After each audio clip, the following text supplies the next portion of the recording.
उत्तर दिशेला एक सुंदर नील पर्वत आहे. तिथे काकभुसुंडी राहतात. ते रामभक्तीच्या मार्गात प्रवीण आहेत. ज्ञानी गुणनिधान आहेत. ते निरंतर रामचंद्रांची कथा सांगत असतात असे शिवजींनी गरुडाला सांगितले. गरुडजी रामकथा ऐकण्यासाठी काकभुसुंडी यांच्याकडे गेले. तेव्हा काकभुसुंडींनी स्वतःची एक कथा त्यांना ऐकवली. ते म्हणाले, मी कलिकाळामध्ये बरीच वर्ष अयोध्येत राहिलो, पण तेथे दुष्काळ पडल्यामुळे मी दीन मलिन दरिद्री दुःखी होऊन उज्जैनला गेलो. काही काळ गेल्यानंतर काही संपत्ती मिळवून पुन्हा भगवान शंकराची आराधना करू लागलो. तेथे एक ब्राह्मण वेदविधीने सदैव शिवाची पूजा करीत असे. ते शिव उपासक असले तरी श्रीरामांची निंदा करणारे नव्हते. मी कपटपूर्वक त्यांची सेवा करीत असे. बाहेरून नम्र पाहून ते पुत्रवत मला शिकवत होते. त्यांनी मला शिवजींचा मंत्र दिला. तो नित्य शिवमंदिरात मी जपत असे. माझा अहंकार वाढला. मोहवश मी श्रीहरीच्या भक्तांना आणि ब्राह्मणांना पाहून पेटून उठत होतो. गुरुजी माझे आचरण पाहून खूप दुःखी व्हायचे. ते नित्य मला समजवायचे, पण मला उलट अत्यंत क्रोध येत असे. एकदा त्यांनी मला बोलावून नीती सांगितली आणि सांगितले की शिवजींच्या सेवेचे हेच फळ आहे की श्रीरामजींच्या चरणी प्रगाढ भक्ती व्हावी. शिव व ब्रह्मासुद्धा श्रीरामजींना भजतात. त्यांच्याशी द्रोह करून तू सुख कसे काय इच्छितोस? तरीसुद्धा मी गुरुजींशी द्रोह करीत होतो, पण ते अत्यंत दयाळू होते. त्यांना क्रोध येत नव्हता. गुरुजी माझ्या हिताची गोष्ट सांगत होते, पण मला ती आवडत नव्हती. एकदा शिवमंदिरात मी जप करत होतो, तेव्हा गुरुजी तिथे आले. अभिमानामुळे मी उठून त्यांना प्रणाम केला नाही, तरी त्यांना जरासुद्धा क्रोध आला नाही. पण महादेव ते सहन करू शकले नाहीत. शिवजींनी शाप दिला, तू सर्प होऊन जा, अधोगती प्राप्त कर, कोण्या झाडाच्या ढोलीत राहा. शिवजींचा भयंकर शाप ऐकून गुरुजींनी हाहाकार केला. मी थरथर कापत होतो. गुरुजींनी प्रेमसहित दंडवत करून ते गदगद वाणीने विनंती करू लागले.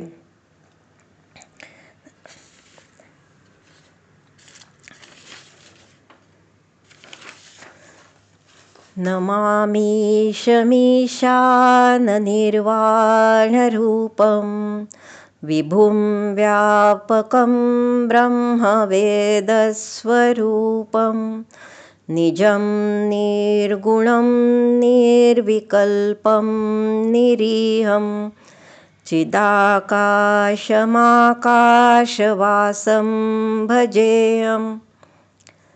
हे मोक्षस्वरूप, विभू, व्यापक, ब्रह्म आणि वेदस्वरूप, ईशान्य दिशेचे ईश्वर तसेच सर्वांचे स्वामी श्री शिवजी, मी आपल्याला नमस्कार करतो. निजस्वरूपी स्थित, गुणांनी रहित, भेदरहित, इच्छारहित, चेतन आकाशरूप तसेच आकाशालाच वस्त्ररूपाने धारण करणारे दिगंबर अथवा आकाशालाही आच्छादित करणारे आपल्याला मी भजतो. निराकारमोंकारमूलं तुरीयं गिराज्ञानगोतीतमीशं गिरीशं करालं महाकालकालं कृपालं गुणागारसंसारपारं नतोऽहं. निराकार ओंकाराचे मूळ आणि तुरीय म्हणजे त्रिगुणातीत, वाणी ज्ञान आणि इंद्रियातीत कैलासपती विकराल, महाकालाचेही काल, कृपाळू गुणधाम, संसारातीत असणाऱ्या आपणास परमेश्वरास मी नमस्कार करतो. तुषाराद्रिसंकाशगौरं गंभीरं मनोभूतकोटिप्रभाश्रीशरीरं स्फुरन्मौलिकल्लोलिनी चारुगंगा लसब्दालबालेन्दुकंठे भुजंगा. जे हिमालयासारखे गौरवर्ण तसेच गंभीर आहेत, ज्यांच्या शरीरात कोट्यावधी कामदेवांची ज्योती आणि शोभा आहे, ज्यांच्या मस्तकावर सुंदर नदी गंगा माता विराजमान आहे, ज्यांच्या ललाटावर द्वितीयेचा चंद्रमा आणि गळ्यामध्ये सर्प सुशोभित होत आहे. चलत्कुंडलं भ्रूसुनेत्रं विशालं प्रसन्नानं नीलकण्ठं दयालं मृगाधीशचर्माम्बरं मुण्डमालं प्रियं शङ्करं सर्वनाथं भजामि. ज्यांच्या कानात कुंडल हलत आहेत, सुंदर भृगुटी आणि विशाल नेत्र आहेत, जे प्रसन्न मुख, नीलकंठ आणि दयाळू आहेत, सिंहचर्माचे वस्त्र धारण केलेले आहेत आणि मुंडमाळा घातल्या आहेत, सर्वांचे प्रिय असलेल्या त्या श्री शंकरजींना मी भजतो. प्रचंडं प्रकृष्टं प्रगल्भं परेशं अखंडं अजं भानुकोटिप्रकाशं त्रयशूलनिर्मूलनं शूलपाणिं भजेऽहं भवानीपतिं भावगम्यं. प्रचंड रुद्ररूप, श्रेष्ठ तेजस्वी परमेश्वर, अखंड अजन्मा, कोट्यावधी सूर्यासमान प्रकाशवाले, तिन्ही प्रकारच्या दुःखांचे निर्मूलन करणारे, हातात त्रिशूळ धारण केलेले आणि भावाने प्रेमानेच प्राप्त होणारे भवानीचे पती अशा श्री शंकरजींना मी भजतो. कलातीत कल्याण कल्पांतकारी सदा सज्जनानंददाता पुरारी चिदानंद संदोह मोहापहारी प्रसीद प्रसीद प्रभो मन्मथारी. कलातीत, कल्याण स्वरूप, कल्पाचा अंत करणारे, सज्जनांना सदैव आनंद देणारे, त्रिपुर शत्रू, सच्चिदानंद घन, मोहहारक, मनोमंथन करणाऱ्या कामदेवाचे शत्रू, हे प्रभो आपण प्रसन्न व्हावे. न यावद उमानाथ पादारविंदम भजन्ति हलोके परे वानराणां न तावत् सुखं शांती संतापनाशं प्रसीद प्रभो सर्वभूताधिवासम. जोपर्यंत पार्वतीपती असलेल्या आपल्या चरणकमलांना मानव भजत नाही, तोपर्यंत त्यांना इहलोकात आणि परलोकात सुद्धा सुख शांती मिळत नाही आणि त्यांच्या दुःखांचा नाशही होत नाही. म्हणून हे समस्त जीवांच्या अंतरंगात, अंतःकरणात निवास करणारे प्रभो आपण प्रसन्न व्हावे. न जानामि योगं जपं नैव पूजां नतोऽहं सदा सर्वदा शम्भुतुभ्यं जराजन्म दुःखौघतातप्यमानं प्रभो पाहि आपन्नमामीश शंभो.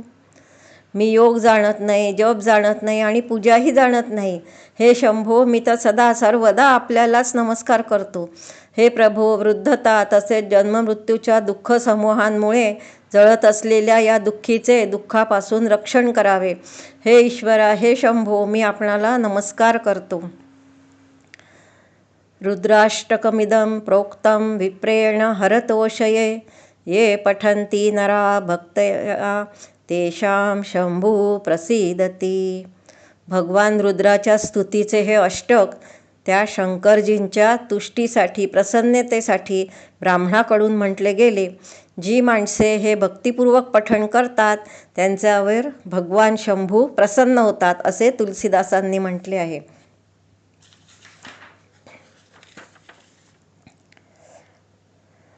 तेव्हा त्यांचं स्तोत्र ऐकून शिवजी प्रसन्न झाले आणि त्यांना वर माग म्हणाले. तेव्हा गुरुजींनी आपल्या चरणांची भक्ती द्यावी असा वर मागितला. अज्ञानी जीवांवर दया करून याच्यावर कृपा करा, याचे वर शापानंतर अनुग्रह व्हावा, आपण तेच करावे ज्या योगे याचे कल्याण होईल. त्यावेळी असेच होईल अशी आकाशवाणी झाली.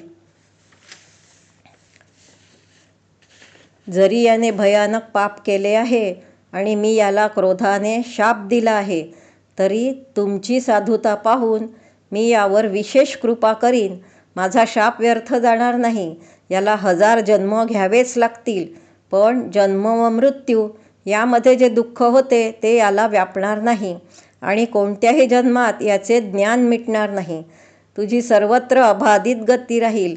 आता द्विजांची सेवा कर, त्यांचा कधी अपमान करू नको. त्यांना भगवंता समान मान. असे शंकराचे वचन ऐकून असेच हो म्हणून गुरुजी आपल्या घरी निघून गेले. नंतर काकभूषुंडी म्हणतात की नंतर मी विंध्याचलात सर्प म्हणून जन्मलो. नंतर अनेक देह मिळाल्यानंतर मला ब्राह्मणाचा जन्म मिळाला. एकदा सुमेरू पर्वताच्या शिखरावर लोमश मुनी बसले होते. त्यांनी रघुनाथांच्या गुणांच्या काही कथा सांगितल्या आणि निर्गुणाचा उपदेश करू लागले. मी सगुण मतावर ठाम होतो. तेव्हा त्यांनी ताबडतोब कावळा होऊन जा असा शाप दिला. मुनींना पश्चाताप झाला आणि अनेक प्रकारे माझे समाधान केले आणि मला राममंत्र दिला व जवळ ठेवून घेऊन रामचरितमानस वर्णन केले, जे त्यांना शिवजींच्या कृपेने मिळाले होते. त्यांचा आशीर्वाद प्राप्त करून मी हर्षसहित या आश्रमात आलो. मला इथे येऊन 27 कल्प होऊन गेले. मी येथे नित्य रामकथा करत असतो आणि चतुर पक्षी आदराने ऐकत असतात. रामभक्तीचा महिमा फार मोठा आहे. मला माझे कावळ्याचे शरीर यासाठीच प्रिय आहे. याच्याकडूनच मला श्रीरामचरणांचे प्रेम प्राप्त झाले. अशी कथा काकभूषुंडी यांनी गरुडाला सांगितली. जय सियाराम. श्री सीतारामचरणार्पणमस्तु.